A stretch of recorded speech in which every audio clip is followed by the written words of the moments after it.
Help me out? The seconds ticked by while I stared at the screen without blinking. 1 minute, 2 minutes, just when I thought he'd seen through the act and was about to ghost me for good, a new message finally popped up. Okay. The very next day after that reply, I got a surprise call from a stranger. The guy introduced himself as Mr. Quinn's private assistant, Lewis. He told me to bring all my valid ID and meet at the campus coffee shop to go over the SAT retake plan in detail. Even though Stella had kept everything super locked down before and never leaked any identity stuff, I still felt nervous heading out. Luckily, Lewis checked my documents with a perfectly normal expression and didn't say a word about anything off. He just got straight to business and asked what university I had in mind. My ears burned, but I pushed out the words with what little confidence I had.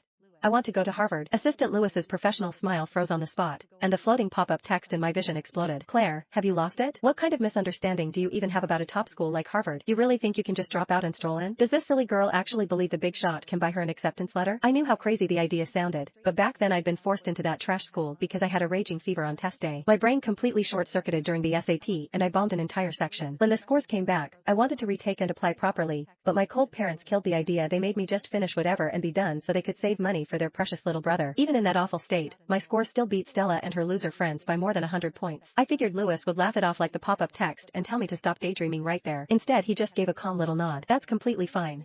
We'll lock in this goal and build a custom full score plan tailored just for Miss Claire to crush Harvard. I couldn't believe it and asked for the details. Lewis adjusted his glasses and said, first step, we'll handle the dropout paperwork. Since the competition pressure in state is too high, we'll transfer your enrollment straight to Massachusetts. We'll quickly take care of the residency and admission process there, then bring in the absolute top tier full-time one-on-one tutors. Hearing the whole thorough plan, I was stunned speechless. We're really moving straight to Massachusetts? That means I could legitimately apply to Harvard as an in-state resident? Compared to Massachusetts, the education resources back home were straight up like comparing a haystack to gold bricks, and they're even tossing in one-on-one tutors to study alongside me. I sucked in a sharp breath of cool air to hold back the wild rush of excitement, forcing my voice to stay totally even.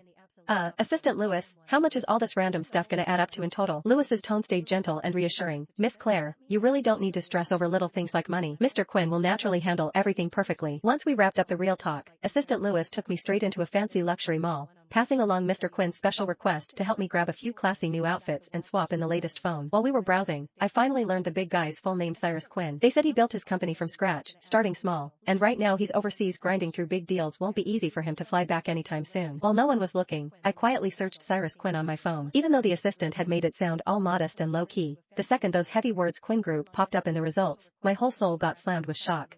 Calling this a small company? Oh my god, this Cyrus guy's insane wealth is probably more terrifying than every rich kid in Stella's whole social circle combined. And that face with its insane impact? Way hotter and more striking than any current male superstar. This is completely screwed now. Claire, this scheming girl, actually dug up the big shot's real identity. She's definitely gonna latch onto him like glue and never let go. Claire, back off right now. A perfect top-tier catch like this belongs only to our Stella.